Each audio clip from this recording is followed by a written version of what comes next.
श्रीमंत श्री जगद्गुरु तुकोबाराय म्हणतात की त्या सुखाला आग लागो की जे सुख मला देवाचं नाव घेऊ देत नसेल. पहिला मुद्दा आहे चारवाकांचा. मी रात्री चारवाकांचं नाव काढलं होतं. चारवाक इतके हरामखोर असतात साहेब. चारवाक आपल्याच जन्माला येतात, आपल्या सोबत राहतात, आपल्या सोबत मोठी होतात, आपल्या सारखे कपडे घालतात आणि भडवे आपले वाबाडे काढतात. त्यांना चारवाक म्हणायचं.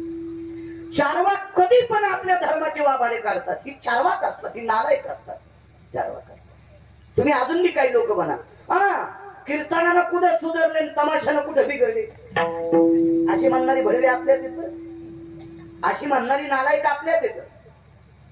यांना चारवाक म्हणायचं. ही आपली जरी असतील तरी चारवाक आहे.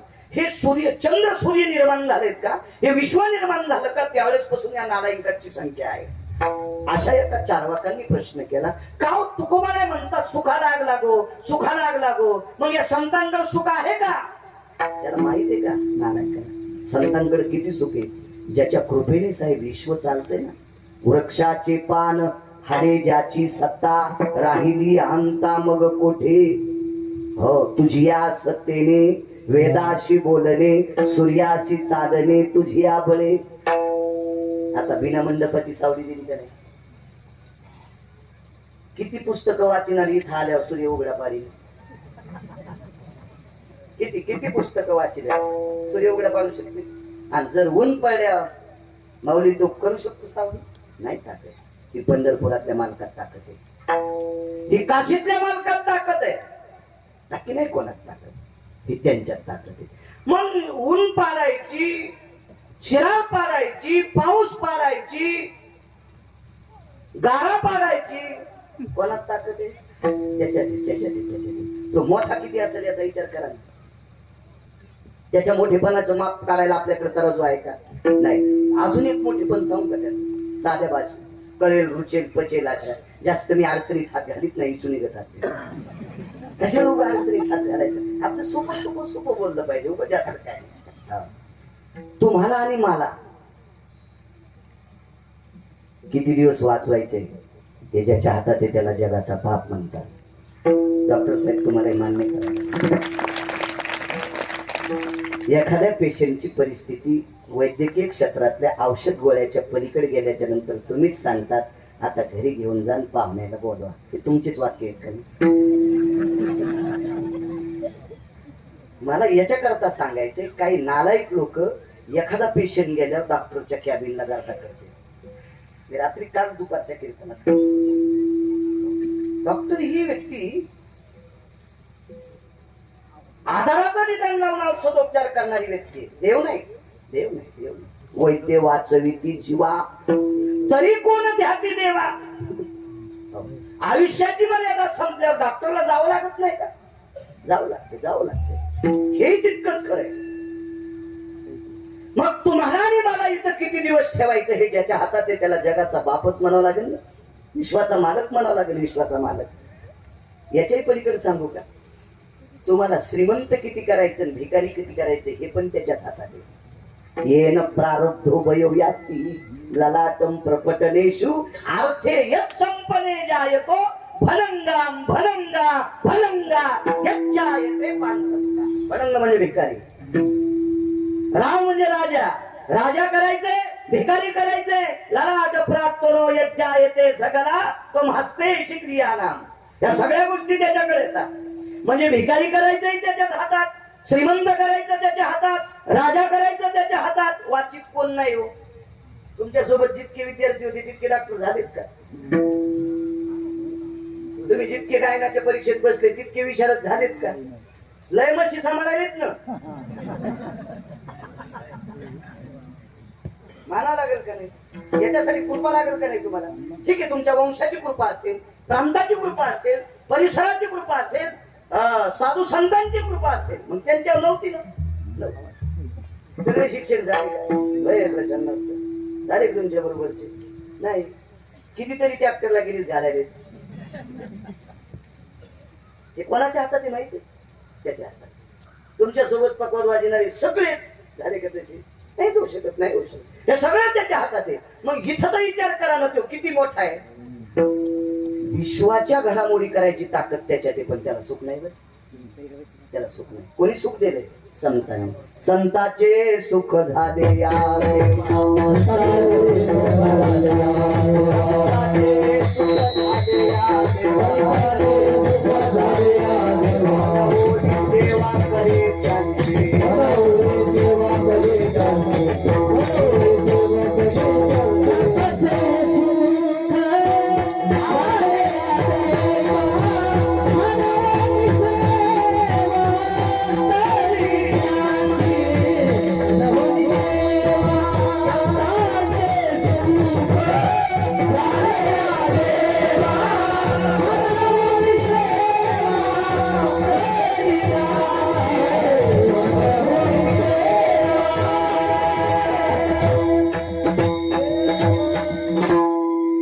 संताचे सुख झाले या देवा, मनवोनी सेवा करी त्यांची. वाक्य कळालं ना? देवाला संतांकडनं सुख प्राप्त झाले आणि फुकट नकोय म्हणून सेवा करते. सोपं उदाहरण सांगतो, कळेल रुचेल. तुम्ही आले म्हणून चोंबाळीत नाही. गुरुजी माहिती आहे ना माझा अपघात झाल्यापासून कुठे जातोय? साहेबांच्या हॉस्पिटलमध्ये. किती माझ्या शरीरावर चर्या केली चर्या तुम्ही, पण तुम्ही जर म्हणले महाराज माझं गेट सांभाळा बरं घंटाकस, तर किती धुनकुट येईल मला. वाक्य खोटं बोलायला होत्या. किती मिरच्या लागत्या गिरगावच्या बाळाला. डॉक्टर साहेब मला गेटवर राय म्हणले. गेली असेल चर्चा, मला का दुसरे डॉक्टर नव्हते का? ही हिंमत द्यायची, ते मला गेट सांभाळ म्हणले. गिरगावच्या बाळाला पण धुनकुट येते. पण संतांचं सुख ज्या देवानं संतांकडून घेतलंय का, तो जगाचा मालक. दत्ताचो पदारी कधी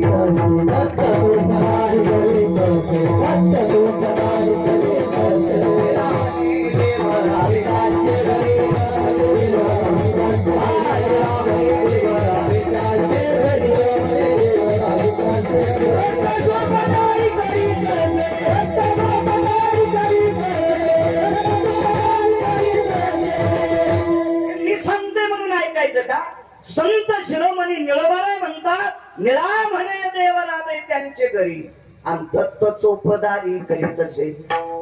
दारातला चोपदार म्हणजे कोण? वॉचमन, गेटमॅनच म्हणावं लागेल.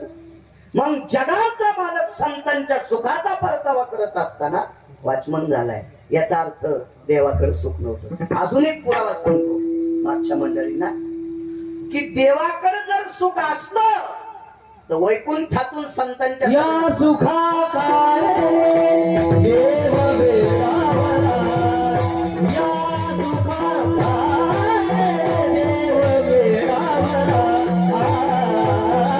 वैकुंठ सोडून संसारी राहिला, वैकुंठ सोडून संसारी राहिला.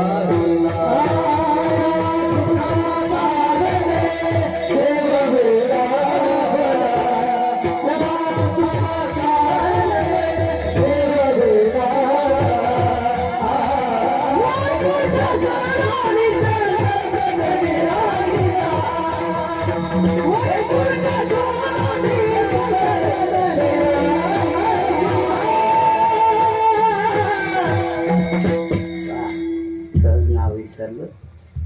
इथले मार्गदर्शक अधिष्ठित आदरणीय प्रभाकर महाराज शास्त्री श्री क्षेत्र पावन धर्माश्रम, त्यांनाही प्रणाम. अजून एक विसरलंय. मी रात्रीच्या कीर्तनातही बोलून गेलो, काल दुपारी सुद्धा बोललो, बारामतीकडे होतो दुपारी. तिकडे पंढरपुरातल्या मालकांनी आपल्याकरता एक देवदूत पाठवलाय. मंदिराच्या जीर्णोद्धारा करता आणि गौमातेच्या सेवे करता असा एक देवदूत, आदरणीय पूजनीय वंदनीय सद्गुरू पाचकोर बाबा, ज्यांच्या मुखाविंदातून आपण माझ्या विटेवरच्या मालकाचीच पण कृतात्रेता युगातली कथा श्रवण करत होता, प्रभू रामचंद्राची. त्यांनाही प्रणाम करतो. या सुखाकारणे देव येडावला. मग ते हे सुख कोणतं होतं ते घरी गेलं पा, पण देवाकडे नसावा. या सुखाकारणे देव वेडावला, आणि वैकुंठ सोडून संत सदनी राहिला. बरं, संतांकडे सुख घेत असताना संतांची घर तरी कोणती चांगली होती? आता त्यांच्या अभंगावर आम्ही कीर्तन करून घर बांधले, असे घर त्याला नव्हते. घर नव्हते. पाहुणे घराशी आजी आले ऋषिकेशी, काय करू उपचार उपमोड की जर्जर. माझं वाक्य. आता आम्ही त्यांच्या अभंगावर कीर्तन करतोय. मला गुलाबाचे फुलं टाकले तिथून इथपर्यंत. गुलाबाचे फुलं टाकले. नाना प्रकारचं जेवायला काय होतं, यांच्याकडे देव जात होता आणि देव यांच्याकडनं सुख घेत होता. त्यांची इथं खाना काय होतं, दरदरीत पाण्या माझी रांधेल्या कन्या. महाराष्ट्रात एखादं घर असेल का त्याची इथं पानपुडा नसेल? इकडे घ्यायचं काम नाही ना, संक्रांतीला ह्याची कुणी केलं द्यायला. आता तुम्हाला सांगतो, भांडे घासायच्या घासणे इकडे घ्यायचं काम नाही. आमच्या इथं संक्रांतीला इतक्या शॅम्पूच्या पुढे आल्या की आम्ही गाडी पण शॅम्पूच्या पुढे नेत होतो. काही दिवसाला यायनं गहू ज्वारी गॅस वाटावं म्हणजे बस झालं. बाळाला पुन्हा ताण नाही. पण या मोठ्या चतुर येतात, ह्या तोंड पाहून वांदे. बड्या घरची बाई आली की गुळाचं ढेकूळ, जरा बड्या घरची आली की मग बघवर, आणि गरीबाची बाई आली की शॅम्पूची पुडी. होंडी होशी होंडी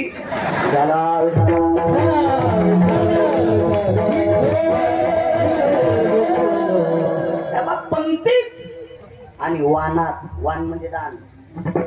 पंक्तीत आणि दानात जो पक्षभेद करीत असतो, हो त्या बाईला पाल व्हावं लागते. येन दातृत्वाम भयस्थितो शंका भय व्याप्तेषु आगा केहाम यच्चायते भक्षन्ति कीटका नैवं गिरगावकर लिखितम. के म्हणजे घराच्या भिंतीवर सरपटणारे प्राणी. त्याचे पुढचे 2 श्लोक राहिले, असू द्या जाऊ द्या, ते तुम्ही घरी गेल्यावर पहा. आणि भक्षन्ति कीटका, पागच मग किडे खाणाऱ्याच्या कुळात जावं लागते. चुका करायचे नाही माझ्या माईने. कशाला कीर्तन ऐकायचे? आपल्या चुका दुरुस्त करण्यासाठी कीर्तन ऐकायचे. काय सांगत होतो? सुख सुख कन्या होत्या हो, खाला कन्या. पानपुड्याचा विषय सांगत होतो. तर तुकोबारायच्या घरी पंढरपुरातला मालक जेवल्याच्या नंतर तुकोबारायने नमस्कार करावून देवाला सांगाव, देवा मी दुर्बळ रे, मी गरीब आहे रे, मी गरीब आहे, तुला सुपारी देऊ शकत नाही, विलायची देऊ शकत नाही, लवंग देऊ शकत नाही, मुख शुद्धी तुळशी दळ, तुका म्हणे मी दुर्बळ. इतकी नाजूक परिस्थिती तरी पण यांच्याकडे सुख होतं देवाला देण्यासाठी. नामदेवरायच्या घराची भौतिक श्रीमंतीत एकनाथ महाराजांचं घर जर सोडलं तर बाकी सगळ्या संतांची घरं साधी होती. केळीवरी नारळी घर चंद्रमोळी जाणत शियाळी नामयाची. काय एक घर, वारा पाणी मुसळधारा, वारा पाणी मुसळधारा, तेने मोडीले छपरा, तेने मोडीले छपरा. तरी पण जगाच्या मालकाला सुख देण्याची ताकद त्यांच्यात. 4 वाकांचं थोत्तर बंद झालं. इथपर्यंत आलतो ना. 4 वाक विचारित होते की तुकोबाराय म्हणतात सुखाला आग लागो, मग यांच्याकडे सुख आहे का? भंगिऱ्या सुख इतकं आहे. सुख अजून संपलंच नाही म्हणून पंढरपुरातला मालक खाली आहे. आणि जर सुख संपलं असतं तर वरी गेला असता. अजून सुख आहे. ते इतकं सुख आहे, इतकं सुख आहे की अजून देवाला पण कळालं नाही संतांकडे सुख आहे. म्हणून डोक्यातलं काढून टाका, संतांकडे सुख असेल का नसेल. अप्रतिम सुख आहे. अपांपती निरजा येते, अब्राह्म भरपटले शिदया, धरा यज्जा येते क्रिया, सर्व शाखा भेदीच्या दहा. अपांपती म्हणजे समुद्र, पाणी मोजता येईल. धरा पृथ्वीचं वजन करता येईल. भरपटल अंबर यालाही मोजता येईल. सर्व शाखा भिन्नम हे मोजता येतील, पण संतांचं सुख मोजता येत नाही. इतकं संतांकडे सुख आहे म्हणून ते त्यागू शकतात. संत म्हणून आगी लागो तया सुखा. आता राहिला प्रश्न, तया हा कोण्या सुखा? की जे सुख देवाचं नाव घेऊ देत नाही त्या सुखाला आग लागो, त्या सुखाला आग लागो. उदाहरणार्थ एखादा राजा असेल आणि राजा रिकाम्या वेळात जर देवाचं भजन करीत नसेल तर त्याच्या सुखाला किंमत नाही, किंमत नाही, किंमत नाही. अशा सुखाला आग लागो. मग ऐका पुरावे, तुम्ही मला फक्त आशीर्वाद देत राहा, त्याच्यावर बाळू बोलत राहील विठाला विठाला.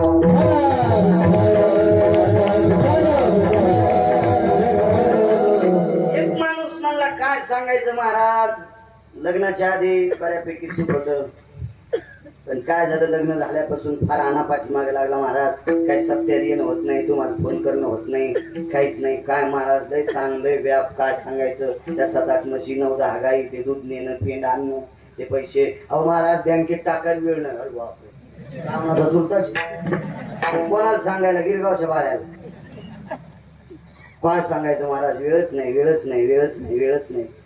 मग एका बायकोवाला जर वेळ नाही म्हणत असेल तर त्याला 16,108 बायका आहेत. त्याला कशाला तुम्ही म्हणता पाऊस पार, त्याला वेळ तरी कुठून भेटेल मला सांगा ना. आणि पोरं तर 56 कोटी यादव आहेत, कसा वेळ भेटेल त्याला. अशी थोडीशी कल्पना केली पाहिजे ना. सगळे बोट दुसऱ्याकडेच नाही दाखवले पाहिजे, कधी एखादा आपल्या बी डोळ्यात घेतलं पाहिजे ना. आपल्याला एक पपेची माहिती माणूस कोणतं वेळ नाही, एकच एकच एकच हाय. आता नसतो मी ना, पपेची मायच तशी भेटल्या वेळ भेटत नसतो. एकदा घोडी घेतली तुम्हाला माहिती नसतं, तुम्हालाही माहिती. घोडी मला नाद होता, घोडी कोणाला बरमुडी घे काही घे, आपण घोडीच घेतली, दुसरा नाद नाही काय. घोडी घेतली, पण त्या घोडी विकणाऱ्याला म्हणलं आम्ही तुला म्हणलं तितके पैसे देतो, मी कमी करीत नाही, 4-2 हजार रुपये तुला आगाव देतो, पण पहिले दिले तुरीचे, मग नंतर 4-2 दिले ती कीर्तनाचे देते. माणसानं खरंच सांगा. पण त्याला म्हणलं मी घोडी बसून पाहिजे, म्हणलं बसा. पहिली चाल, पहिली दवड, महादवड आणि शेवटची 3री चाल जी असती ती 55-45 स्पीडची असती. या 3ही चालीत घोडी बसली, आनंद वाटला, पैशाचं गोठुडं दिलं, घोडी घरी आणली. पण घोडीला 4थी खोड होती माहिती. घोडी बसल्यावर पहिल्या चालीत चालायची, दुसऱ्या चालीत चालायची, 3ऱ्या चालीत 3 चाली असतात, पुन्हा नसती चाल पुन्हा असती माणसं पाडायची. तिला ती याच्यात धरीत नाही ते. मग मी मस्त घोडीवर बसलो, त्या दिवशी कीर्तन नाही काय नाही, शेतात गेलो, गडी गडी पाहू लागले, असं वजनातच बाय. नवीन घोडी आणलेली, नवीन घोडी असल्यावर माणूस जरा वेगळ्याच वजनात असते. नवीन घोडी असली की आरशात पाय गन पावडर. तुम्ही कोणती घोडी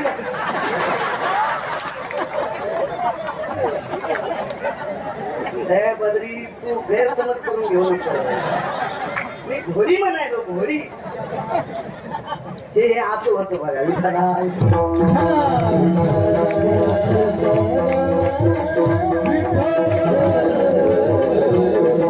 बसलो घोडीवर, आनंद वाटू लागला. ह्या घोडी उगी अशी चलत होती,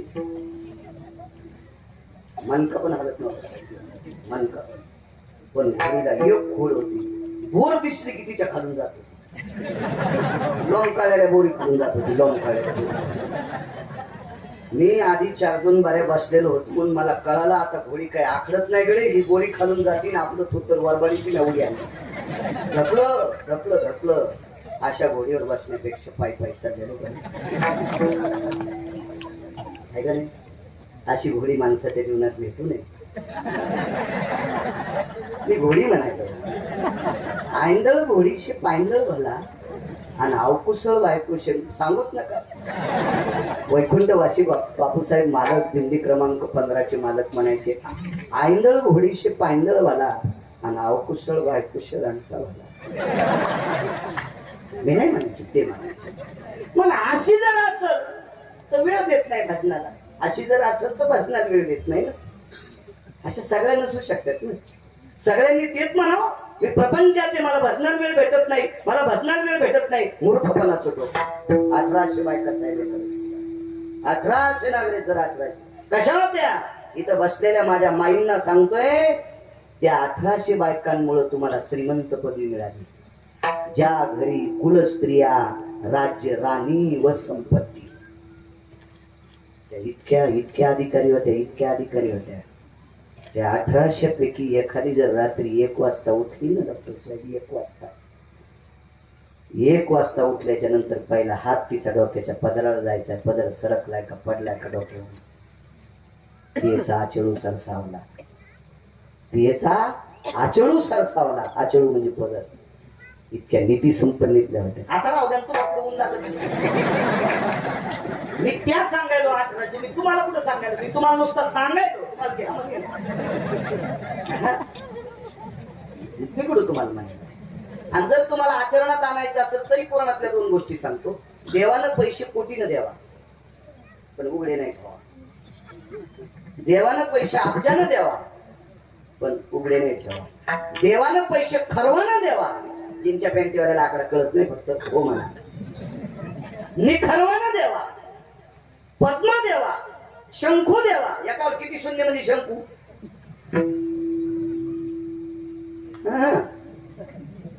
18 विठाला विठाला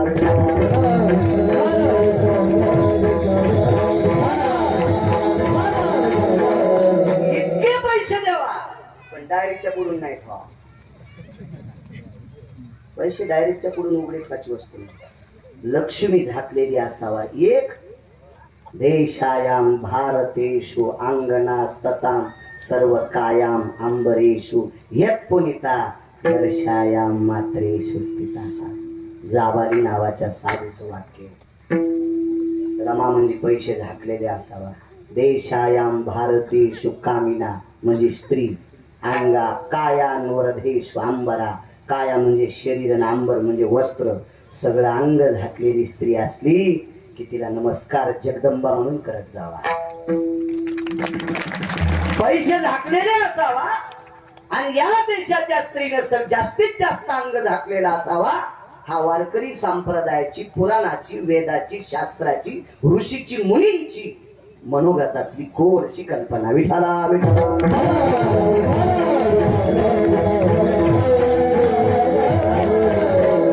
अशा 1800 बायका. त्या राजाचं नाव महाराज गोपीचंद राजा. आधी दावे तयार होता, त्याचं नाव होतं गोपीचंद राजा.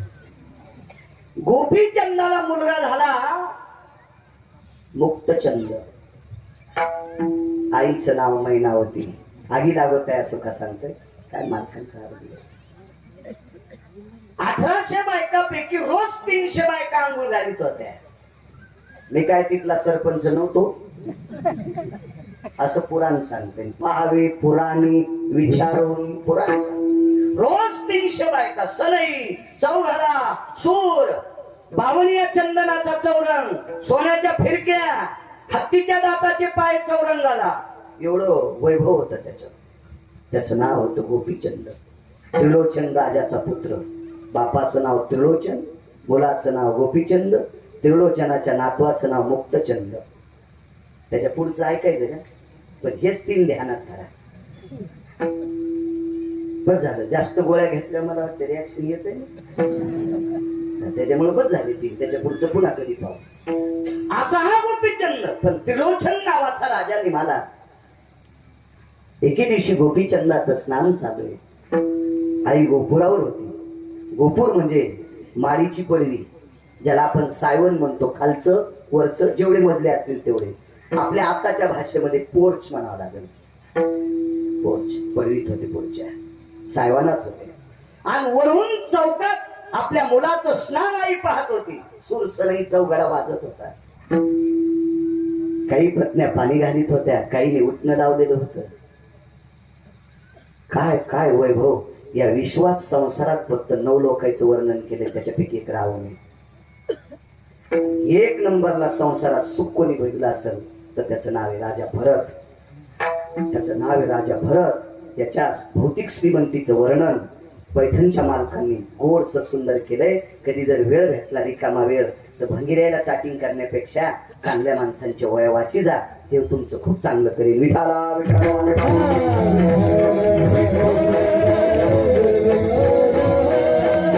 त्याच्यापैकी 9 पैकी एक गोपीचंद राजा आहे. देवाच्या पण संसाराचं वर्णन नाही. लय फाटला देवाचा संसार. 7व्या अवतारातही फाटला, 8व्या अवतारातही फाटला. देवाच्या सुद्धा संसाराचं वर्णन नाही. देवाच्या संसारात वाद नव्हता का? आणि वाद जर नसता तर आईसाहेब खाली काऊन आल्या? राधेला मांडीवर घेतल्यामुळे आईसाहेबाला राग आला. राधेला मांडीवर घेतल्यामुळे आईसाहेबाला राग आला. आणि वैकुंठ सोडून आईसाहेब दिंडीरवनात आल्या. म्हणजे वादिवाद होताच नाही. काहीतरी कितीतरी सांग. वैकुंठवासी श्रीमद भागवतातलं रत्न डोंगरोजी महाराज सांगायचे, भगवंताचा फार वेळेस संसारात वाद झाला. फार वेळेस संसारात. त्याच्यातला 5 वेळेचा वाद एका संन्याशाने मिटिला. तो संन्यासी भजन करणारा होता, इतकं लक्षात ठेवा. म्हणून भजन करणाऱ्याची बरोबरी ब्रह्मवेत्ता पण करू शकत नाही. आईशे ब्रह्मवेत्ते अपरंपार, तरी भजन करणाऱ्याची बरोबरी करू शकत नाही. इतकं तुका म्हणे येथे भजन प्रमाण आणि काय थोर पण जाळावे इतकी भजन. कारण तो संन्यासी भजन करीत होता. हे आईसाहेब खाली रुसून आलते ना, मला ना दे आता हे गव्हाला पाणी देताना गहू तुपटीत असतो. नाही मला पुढे सारख्याची गरज नव्हती सांगायची, पण ना दे गहू तुपटायचा. तर आईसाहेब खाली आल्याच्या नंतर पंढरपुरातल्या मालकाला भजन करणाऱ्या संन्याशानं 6व्या क्रमांकाचा संन्यासी देवर्षी नारदानं सांगितलं, देवा तुम्ही मोठी माणसं आहात आणि मोठ्या माणसाचं चुकल्यावर बारकी माणसं हसत असतात. मोठ्या माणसांनी शक्यतो झाकून झुकून नेलं पाहिजे. नाही म्हणे माझा काही गुन्हा नसताना तिनं खाली कशाला जावा, जाऊ द्या म्हणले, पण मोठ्या माणसानं 2 पावलं दिवस आलं पाहिजे.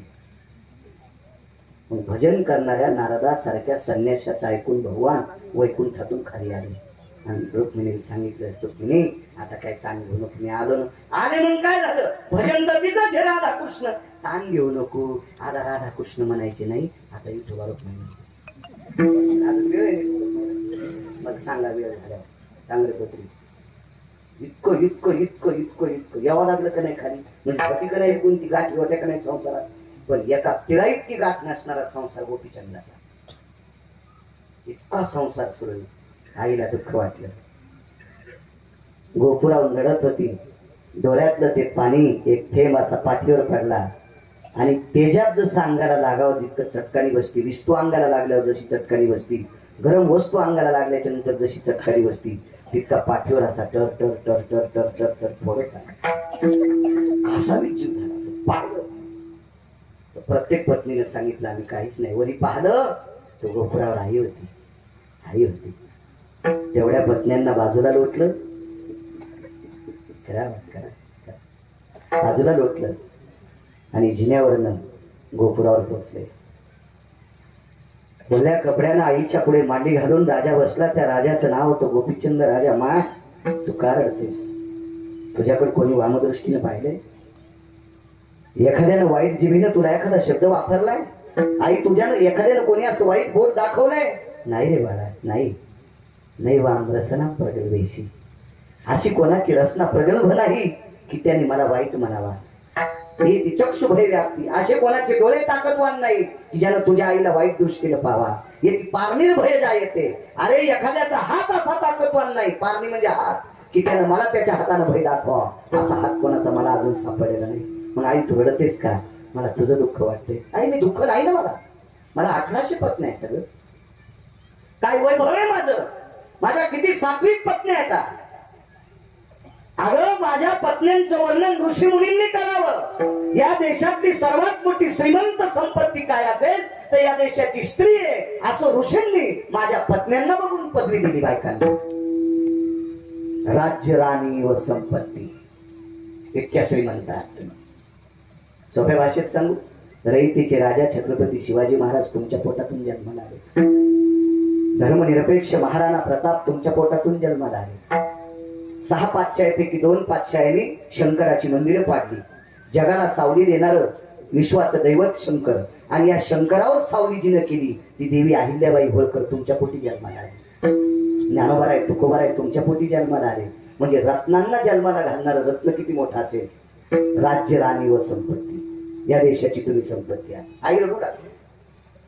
मुलानं सांगितलं आई मला कसल्याही प्रकारचं दुःख नाही. तो का रडते? दुःख होणार आहे. हा जो संसार आहे मुक्तचंद मोठा झालाय बाळा. हे 300 पत्नी तुला स्नान घालतात, तुझे 2-4 तास याच्यात जातात. याच्यातून आटपलं की तुला जेवायला आहे, तुला नाना प्रकारच्या सोन्याच्या तपकात विडा येतो. तो विडा घेतो, तो विडा खाऊपर्यंत तू इथं थांबतो. आटपल्याच्या नंतर दरबारात जातो. दरबारात नाना प्रकारच्या निष्ठ अनिष्ट म्हणजे चांगल्या वाईट, राजाकडे चांगली लोक येत असतात आणि वाईटही लोक येत असतात. या सगळ्या गोष्टीची चर्या हे करत असताना याच्यात तुझा बराचसा काळ गेला आणि हा काळातून बाजूला सरकल्याच्या नंतर तुझ्या